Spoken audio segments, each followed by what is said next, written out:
students, good noon. This is Nidhi Ghetia. Today we will discuss about the plant products. Okay, so in this lecture we will discuss about the natural allergens. Okay, today is our topic of the subject, that is the natural topic of the lecture, that is the natural allergens. Okay, so today is our study of the content, that is introduction of the natural allergens, then allergic extracts, then types of the allergens, then photosensitizing agents, then photosensitizing reactions, and classification of the photosensitizing agent. Okay, so let's we started with the introduction of the natural allergens. Okay, so what is natural allergens?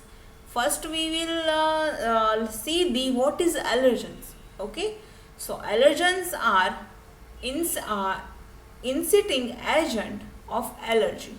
Okay, they produce the some allergic reaction in the body, so that's called the allergens. Okay, so the substance capable of the sensitizing the body in such a way that that an unusual response occurs in the hypersensitivity a sensitive person. Okay, they generate the some substance, or they generate the some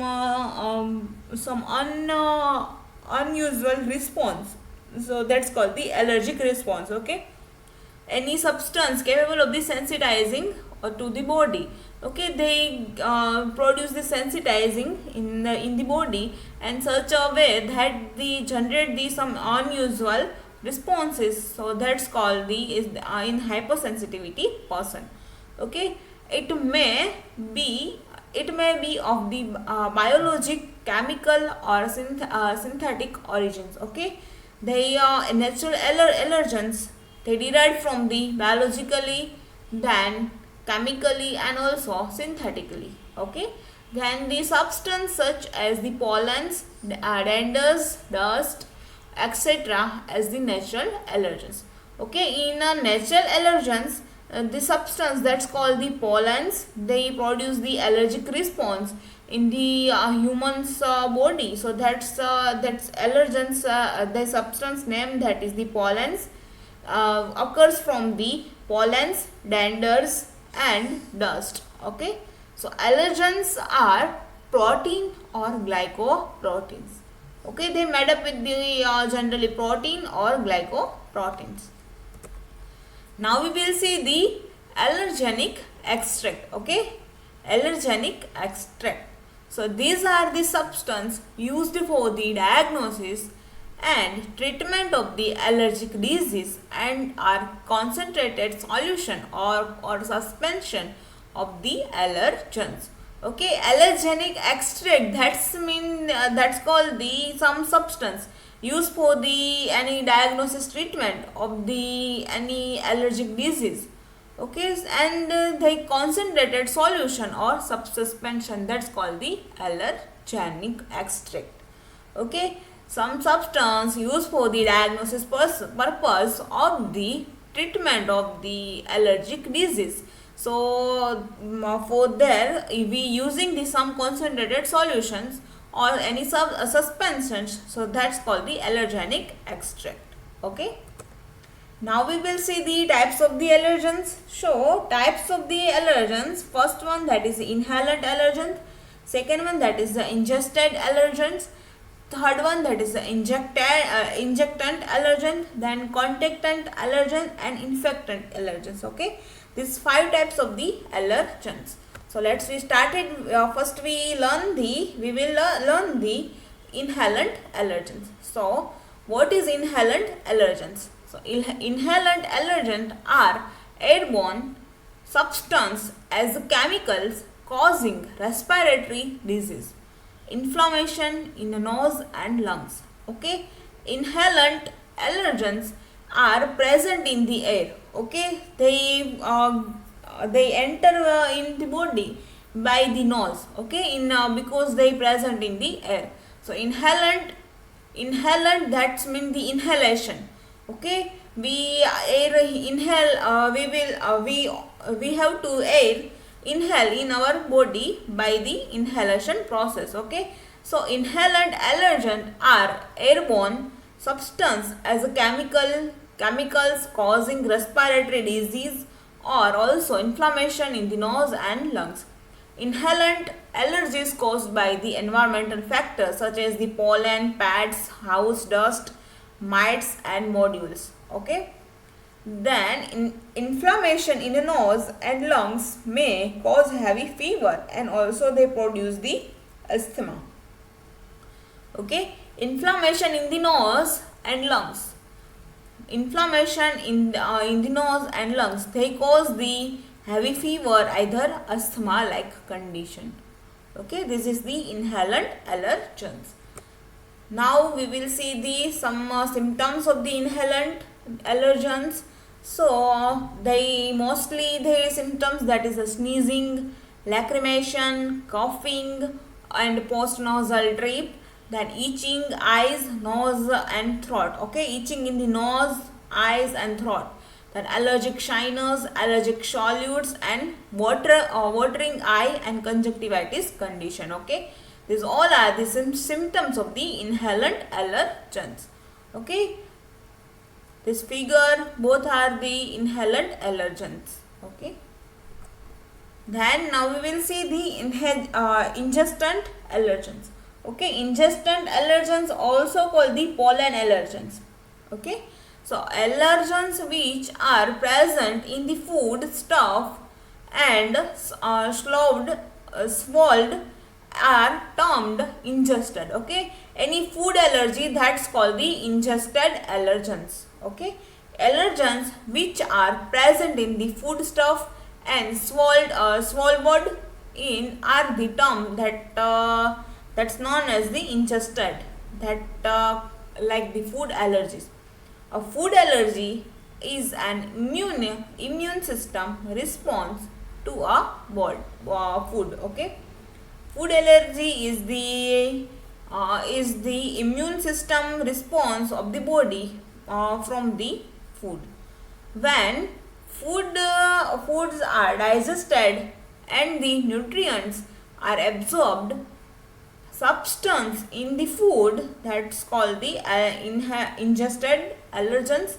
So they stimulate the allergic response and this reaction cause the number of the allergic symptoms. Okay, so the most of the common food allergens ingested by the by patients are milk, egg, peanuts, fish, shellfish, soy, wheat, then orange juice and also cod liver oil.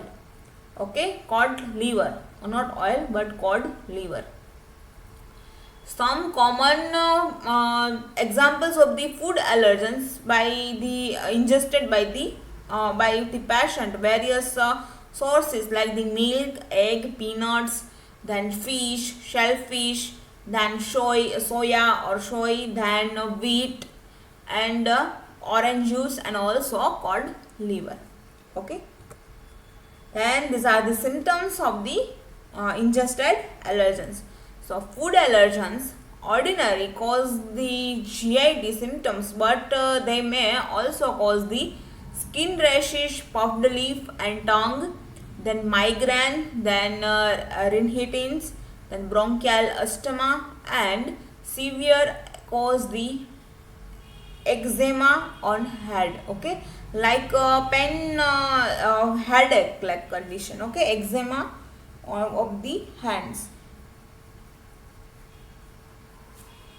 Eczema, one type of the edema like condition. Okay, like swelling condition, they produce this swelling in the skin, hands or skin.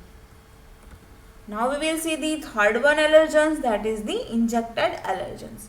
So the injected allergens, that injectable preparation of the insects. Okay, they go from body by the injectable preparation and also by insects. So they causing the allergy in the hypersensitive person, allergic condition in the injected allergy, known as the injected allergy. So the natural source of the injectable allergens are produced by the sting of the bees, hornets and wasps, also amongst mosquitoes. Okay, and in the addition to penicillin products, other injectable that may cause the allergic and allergies are the liver extract, antitoxins and glandular product. Okay, glandular product. This is the injectant allergens. Now we will see the some symptoms of the injected allergens. So they produce the itching, any site of the injectant. So itching of the plasms of hand and sole of the feet. Then erythema and peel of the skin. Okay. Then now we will see the fourth one type, that is the injectable, contactant allergens. Okay, contactant allergens. So any allergens, they produce the manifestation of the hypersensitivity at the site of the skin or other mucus. Okay, they produce the manifestation, any allergens, they produce the manifestation of the hypersensitivity at the site of the skin or other mucus. Okay, that's called the contactant allergens. So aeroallergens such as the various pollen grains containing oils, trichomes from various leaves and flowers and small fragments of the plant tissue carried by the smoke originating from the brush, then fire, then brush fire, then grass fire and burning leaves, and also are also cause for the contact allergens. Okay, these all are the sources of the contactant allergens, that is the pollen grains containing oil, trichome from the various leaves, then flower and small fragments of smell fragrance of the plant tissues carried out by the smoke originating from the brush fire and grass fire and burning leaves, and also causes for the contactant allergens. Numbers of the plant products used as the additives in the cosmetics and perfumes are irritant and cause the skin allergy to some hypersensitivity individual reaction. Okay. Then wool fat in cosmetic preparation, also used in the soap and soap powders, then plant detergent and enzyme detergent, then nail polish, hair dyes, hairspray are also included amongst their causes some contact dermatitis reaction. Okay, some skin they produce some skin reaction, dermatitis reaction, that is the skin reaction. Okay, by these are all the sources for the contactant dermatitis reaction, reaction. So infectant allergen. Now we will see the fifth one, that is infectant allergens. So allergy caused by the metabolic product of the living microorganism in the human body. Okay, allergy caused by the metabolic products of living organisms or living microorganism in the human body. So the continual presence of certain type of bacteria, protozoas, molds, then helminthes and other parasites in the body of human beings are responsible for the chronic infections. Okay, the source of these bacteria, that is types of the sources of the infectant allergens, that is bacteria, protozoas, mold, helminthes, then parasites, other parasites, okay, and pathogens. Then in such a patient, bacterial metabolic waste are considered to infectant allergens, okay. Then now we will see the photosensitizing agent. So what is photosensitizing? Okay, so photosensitivity. So photosensitivity may be defined as the hypersensitive sensitivity to the sunlight caused by the presence of the photodynamic and photosensitizer substance in the body. Okay, photosensitivity, that is the hypersensitivity with to the sunlight. Okay, so they cause the some they caused by the some presence of the photodynamic and photosensitizer substance in the body. So the agent which cause the photosensitivity and photosensitizing agent. Okay, so these two types of the agent, photosensitizing agent, they are mainly available in two types.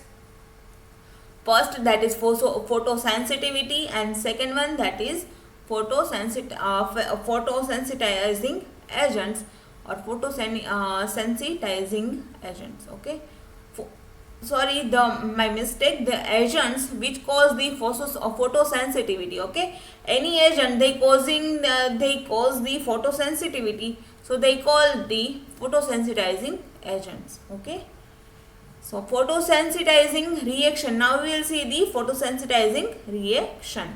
So the photosensitizing reaction agents has the property or to fluorescence on exposure to visible light in absorb a quantum of energy and the molecule become the activated. Okay, some agents, photosensitizing agents, has property, they having the own property for of the fluorescence to explore the visible light on it, then they absorb the visible light and they generate the some quantum energy and become the molecule become the activated state. Okay, this energy is transferred to the other molecules such as the amino acid, histamine, tryptophan, then tyrosine, which in turns become the activated, subsequently decompose or undergo further chemical reaction. Okay, then some chemical reactions, that is photoallergy, then photophobia and phototoxicity. Okay, these three photosensitizing reactions. Okay, so we will study this. First one, that is the photoallergy. So this is the allergic reaction of the skin to UV light. Okay, these all are the reactions. All are the allergic reactions of the skin to UV light. That's called the photoallergy.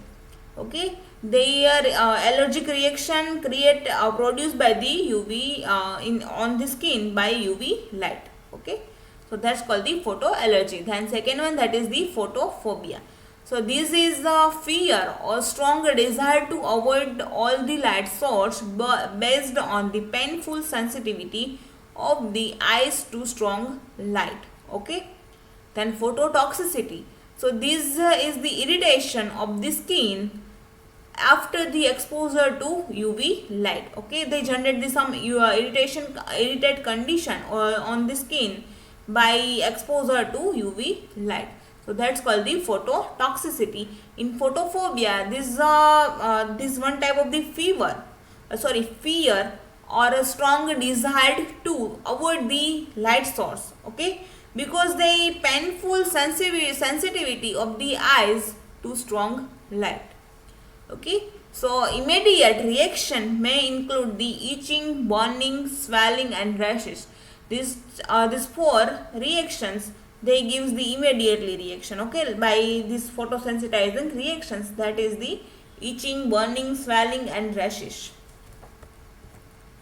Then now we will see the classification of the photosensitizer. So two types, two class, photodynamic and photosensitizing. So now we will first learn the photodynamic and photosensitizing photosensitizer. Okay. So photodynamic agents required oxygen for their action, and this group include the photodynamic dyes and hyperfine, then phagoprine, Bengal rose, erythrocyan, and quinine. These all are the subgroup of the photodynamic. Uh, then this substance photooxidized terpenes, blood serum, they cause the hemolysis in the body. They are topically inactive, but on intradermal injection they cause the immediate photoreaction of the short duration photodynamic reactions. Okay. And the decrease in the temperature of the irradiation inhibit the photosensitization effect. Okay, they decrease the temperature of the body. Then now we will see the second one reaction, that is photosensitizing sensitizer. Okay, so in this reaction oxygen are not required for the any reaction perform. Okay. Then second one, that is these are polylines. Okay, these agents that belongs with the polyline structures. So acetylene, thiophines, and their related components like and also furanocomarin and their derivatives. Okay. This compound neither cause the photooxidation of the terpene or hemolysis. And also temperature of irradiation has not effect on the photosensitization activity of these compounds. Okay. Then photosensitizer combined with the ultraviolet light may also contribute to other health problem, they including with the skin cancer, photoaging, and allergic reaction. Okay. Now we will see the therapy. Okay, so photosensitizing therapy. So use in the treatment of the vitiligo disease. Okay, vitiligo disease, in which melanin formation is deficient. Okay, melanin formation is deficient, not proper produce the melanin in the body. So that's that disease name is the vitiligo disease. So extract of the Emi mazus L, or juice of the fruit of Soralia corlifolia, Soralia corlifolia, that have long been used in its treatment of the vitiligo. So the extract is either given by orally or pained on the unpigmented spot of the patient, and the patient is then exposed to sunlight for the 1 to 2 hours. Okay. Then development of the strong brown color after the 2 days. So the joint action of medicine and irradiation is called the photochemotherapy. Okay. The patient is then exposed to sunlight for 1 to 2 hours. Okay. Patient exposed to the sunlight for the 1 to 2 hours, and the development of the strong brown color of the skin after the 2 days. Okay. Then this action, joint action of the medicine and irradiation is called the photochemotherapy. Okay. Then now we will see the photodynamic therapy. So photodynamic therapy, that's also called the PDT, is based on the discovery that certain chemical can kill one cell in the presence of light. Okay, so the PDT is as a biocomponents therapy method. Biocomponent therapy method. Then also PDT method for treatment of the tumor disease using with the original domestic photosensitizing agent, and selectivity of the PDT effect on the malignant tissues in ensured primary through accumulation of photosensitizing agent and pro-sensitizer in the tumor tissue due to the intensive blood supply of the tumor. Okay, more intensive blood supply on of the tumor. Okay, this is the photodynamic therapy. Then now we will see the fungal toxins. Okay, fungal toxicity. So the toxic substance produced by the fungi are called the fungal toxins. Okay, any toxic substance, they produce by the some fungi, so they call the fungal toxins. Fungal toxins are one of the secondary metabolite which have harmful effect on the human and also on other animals. Okay, fungal toxins are one of the secondary metabolite which have harmful effect on the human bodies and also animals. Okay, so now we will end this session of the natural allergens. Okay, so thank you to all.